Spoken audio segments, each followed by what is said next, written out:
Hey guys, imagine that you are walking through a park and you are accompanied by your friend. As you guys walk along, you find a bike like this. Now you want to grab this opportunity and would like to impress your friend. And this friend of yours is rather a physicist. Now, one of the ways to impress a friend who is a physicist is describing what you see before you in technical terms that is rather appealing to her. Now, does this course that you have taken, do you think it will be able to help you out in this situation? And more importantly, what does any of this have to do with the title of the course, or title of the structure rather, which is handling ODEs, ordinary differential equation? And kind of interestingly, why this particular slide or this particular session is titled as wiggling and jiggling. So these are some of the questions that we would try to address in this particular lecture. Now, if you consider the sessions before this, more than the mathematical tools and mathematical techniques, we have been considering the premise of building or using or employing a mathematical technique in the framework of materials research. We have largely been focusing on how rather to build a mathematical model and where to place the mathematical techniques and what essentially we mean by model. We also discussed how can we describe the mathematical model in such a way that it reduces the communication gap, particularly when we are dealing with someone who is purely from or who purely comes to us from an experimental or physical perspective. So these are the different considerations that we have rendered in our previous session. Now from this session onwards, we will largely be focusing on the mathematical tools that help us not only to build a model, not only to express an equation, but to solve them. So simply put, from this lecture onwards, it's going to be more of mathematics and less of philosophy. But irrespective of what kind of mathematical tools that we will be dealing with, our approach to bring in that mathematical tool is going to remain the same. We will be starting from a materials perspective, we will be starting from a material behavior or a material observation, and then we will try to describe it, and we bring in mathematics just to improve our understanding, just to ensure that we are able to express this behavior that we observe in a much more enhanced and a clear way. So this will be the approach that we will take.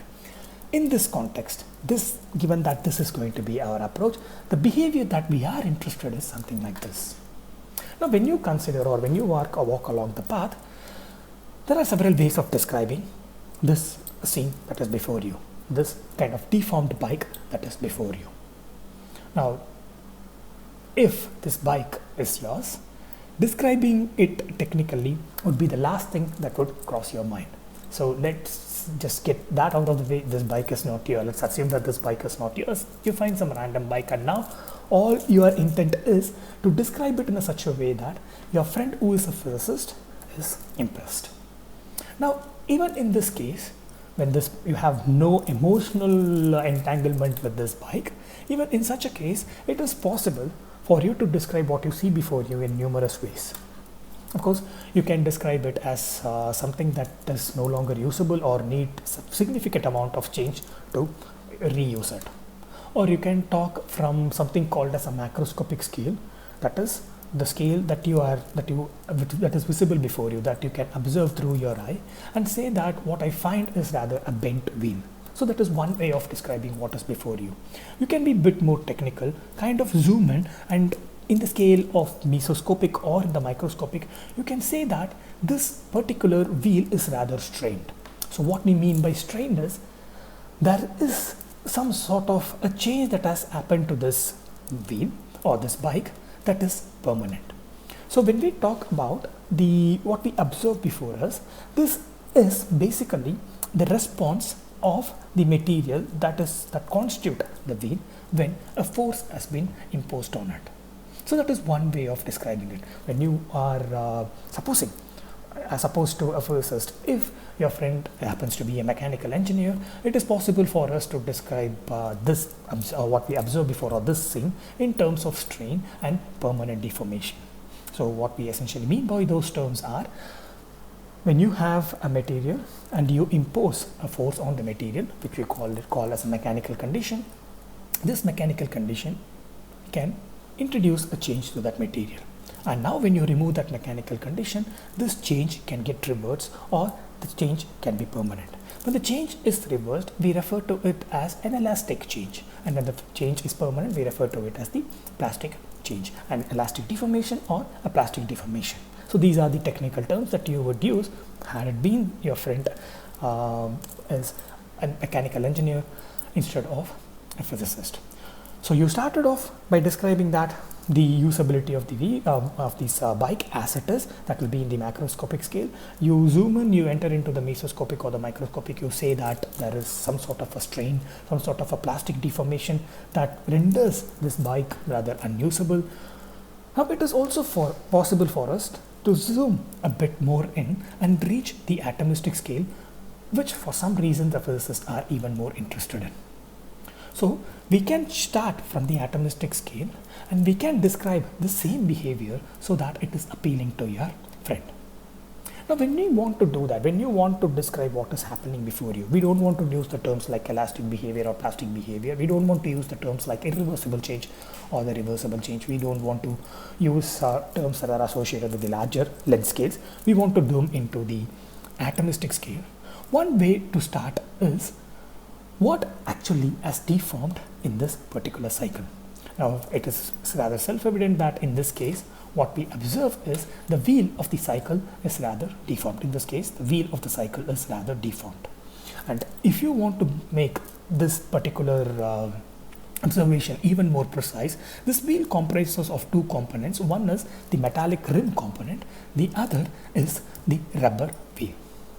Now if you consider closely, it is not the rubber wheel that has deformed, because often this deformation, this change associated with the wheel is rather elastic. Once you remove the wheel from that of the rim, it goes back to its circular shape. It is generally the metallic rim that has deformed permanently.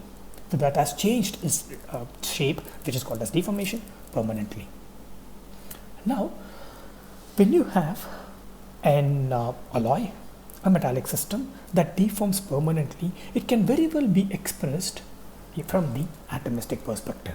A wonderful starting point for this is when you consider an undeformed metallic system, say an alloy, it is characterized by the atoms occupying specific positions. Now when you consider an alloy and an as it is case, without any deformation, without any change in the dimensions as we observe in this bike here, the atoms of this alloy occupy a specific position. When these atoms occupy a specific position, we end up having a long-range regular arrangement of the atoms. This is characteristically observed in the crystalline materials and more importantly in our case, alloys and metallic systems. Now, when you have such regularly arranged atoms, it becomes possible for us to represent them using something called as a unit cell. When these atoms are acted upon by a force, the positions of the atoms get disturbed. So basically what we do is we dislocate the atoms from their original position. When the atoms get dislocated from their original position, when they occupy an equally comfortable position, we end up having something called as a dislocation. So dislocation essentially introduces a permanent damage or permanent change in our metallic system, and this permanent damage is essentially caused by change in the positions of the atoms. Now when you change the positions of the atoms by imposing a load, this change in the positions of the atoms, which we refer to as dislocation, generally when it exhibits itself in a large scale, when it exhibits itself in the macroscopic scale, usually is a coordinated movement. It's not just one dislocation of one atoms or dislocation of 2 or 3 atoms give you a change that we observe. It's a coordinated dislocation of several thousand atoms that we generally observe in a macroscopic scale. So you have a crystalline material, say a metal or an alloy, on which a force is getting imposed, and this force or the mechanical condition rather alters the positions of the atoms, and this change in the position of the atoms, since we are dislocating the atom from its original position, we call it as dislocation, and this dislocation, this movement or this shift in the position of the atoms is coordinated. You are able to see this gets reflected in the macroscopic scale. Now, as we were able to describe the regular arrangement of the atoms in the original case using a unit cell, it is also possible for us to describe the dislocation. Because it's a coordinated movement made by several atoms, it is also possible for us to describe the dislocated atoms in a way that we described the regular arrangement of the atoms. Like we have described the regular arrangement of the atoms, these set of atoms here, because these dislocations are coordinated, they are not something that individual atoms experience, because they are coordinated, particularly when we have a large scale deformation in the system. This is also possible for us to describe it using the same approach. Now, if the original set of atoms, if they were referred to as, or if we are able to describe the original undeformed, undislocated set of atoms as FCC, a face-centered crystal structure unit cell, it is possible for us to describe these dislocated atoms either by HCP or by BCC. Now, one way of describing the regular arrangement of the atoms that allows us to describe the dislocations as HCP or BCC is something called as a stacking sequence. Now, along a particular direction, when we view the regular arrangement of, say, this atoms, that is FCC atoms, along a particular direction, it is possible for us to express the regular arrangement of the atoms as ABC, ABC, and so on and so forth, where A, B, and C describe the layers of atoms. You take the regularly arranged atoms which arrange themselves in the form of FCC, you view this regular arrangement from a particular direction, you see there are three sets of layers, three distinct layers that alternate themselves, and that gives us the stacking sequence here. And because of the force that we impose, because of the dislocation, the movement from the position of the atoms, when these stacking sequence get disturbed, they end up rendering us a different stacking sequence that pertains to the other crystal structures like HCP, that is hexagonal close packed structure, or BCC, body-centered crystal structures. So you have regular arrangement of the atoms, and this regular arrangement of the atoms can be viewed as a stacking sequence of three distinct layers of atoms. When you dislocate the atoms, they essentially end up by altering the stacking sequence and yield something that is similar to other crystal structures. So you start off with observing a permanent damage to a crystalline material, your metallic system. You describe that metallic system in its original form through a crystal structure. When the atoms of this crystal structures are dislocated, you describe those dislocations as movement of or coordinated movement of atoms from their original position, and this coordinated movement of atoms from their original positions are now distinctly described by your own crystal structures.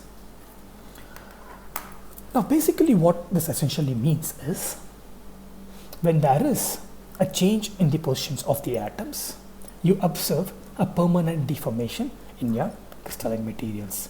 When the position of the atom changes, you observe a deformation. The shape of the material that you see, the shape of the crystalline material that you see changes. Now, what essentially has caused this change in the positions of the atom is the force that you have imposed onto the system. So in our case, the wheel is the system. Somebody has stomped on that wheel, maybe they have, which in this case can be treated as the force to which the wheel was exposed to, and because of the force there is a dislocation of the atoms. And when we know the positions of the atoms, it is possible for us to describe the dislocated position of the atoms, because these positions of the atoms, they correspond to the crystal structure using which, these crystal structures using which we are describing the dislocations.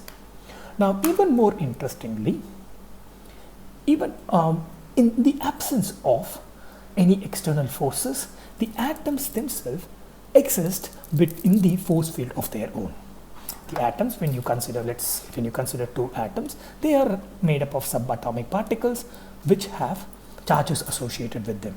You have positively charged nucleus and you have negatively charged electrons around it. And when you move the position of an atom with respect to, say, a central atom, the interaction between these charged subatomic particles vary. These unlike charges, that is between the nucleus and the electrons, there is going to be an attractive force, and the like charges, they are going to repel each other. So there is going to be a force field surrounding a couple of atoms, and this is primarily because of the charged particles that constitute the atoms. The force that these atoms experience depend on the positions of the atoms. So in this case, what we observe is, in this plot, what we observe is how the interatomic potential, the potential energy of the atoms changes as we move the position, or as we change the distance between the atoms. So as you can see in this solid black line, what essentially you would observe is, as you bring along two atoms closer together, the attractive force ensures that the overall force field decreases. And this is a point wherein the atom experiences the lowest potential energy. And as you try to bring the atoms closer than that of this point here, say R0 here, you see there is a significant increase in the potential energy, because now the like charges begins to act. So from this region onwards, or before this position R0, when the distance is greater than R0, it is the attractive force that plays a predominant role. So therefore you are able to bring your atoms close together while also ensuring the potential energy decreases. But as you move closer and closer and you go, and when your distance between the atoms become less than R0, the like forces, the forces between the like charges act on, and the overall potential energy shoots up. Now when you have potential energy, it is also possible for us to calculate the force from the potential energy. So when you change the positions of the atoms, the potential energy changes, and from the potential energy it is also possible for us to calculate the force. So what it essentially boils down to is, you have atoms already acting within a force field, and this force field, or the force experienced by the atoms within that field, depends on the positions of the atoms. Now, when you impose an external load to it, when you impose an external force to such a system which is already in the force field, and the force experienced by the atom is dependent on the position, you essentially end up changing the positions of the atom. So this entire behavior can be expressed based on the movement of the atoms. You have the crystalline behavior is primarily because the atoms are in a position wherein the overall interatomic potential is the lowest, and the force experienced by the atoms changes with the position. And when you impose and impose an external force and deform the material, you are essentially changing the positions of the atoms. So combination of these two is what we observe as the permanent damage. So initially you had a crystalline rim that stemmed from this plot here, and after an external load was imposed to it, there was a permanent damage that was because of the dislocation here. Combination of these two is what you observe in the damage cycle. So this is what once was like famously stated by Richard Feynman, that everything we observe, of course he also included the term living things here, so everything that we observed in the macroscopic world can be described by the jiggling and wiggling of atoms. So this is the quote from Richard Feynman. So in this case it is hugely relevant to us, because we started off by considering something as frequently we would observe, particularly in a campus, of a damage cycle, and this damage that was imposed to the cycle can be described by jiggling and wiggling of atoms, in this case the dislocation or movement of the atoms from its original position. Now when you want to describe this movement of the atoms from its original position, particularly in response to a force or within the force field, an expression that allows us to do is something like this. You have a force field, and the force experienced by the atoms within the force field depends on the positions of the atoms, be it without any load or be it with load. the atoms want to move to a position wherein the overall potential energy is minimal. It wants to occupy a position wherein the force that it experiences is minimal. The overall energy of the system is reduced. So when you impose the atoms that experience this force depends on its position. And this relation captures that understanding. And again, force from the classical mechanics can be expressed in this way, wherein the product or the acceleration is now expressed as the double derivative of your position. Now, this being an undergrad course, the acceleration can also be expressed in this manner. I would like to take this opportunity to describe another way or a notation that is often used to describe the acceleration. So your acceleration can be expressed in this way. Now, when you want to turn this into a relation, you end up having a relation something like this. Now, if it is possible for us to solve this expression for a given force, we would end up having a solution that talks about the positions of the atoms. And when the positions of the atoms are changed and we are able to capture all the different positions of the atoms, we will be able to describe the entire dislocations of the atom that relates to the damage that was done to the bike. So basically what we end up having is you end up having a force that describes the movement in the position of the atoms. And when we are able to have an expression that relates the force and the position of the atom, and we are able to solve for the position of the atoms, we will be able to be at a state wherein we are able to describe the permanent damage that has been introduced to the wheel, because this permanent damage that is introduced to the wheel is caused by the dislocation or by the change in the position of the atoms.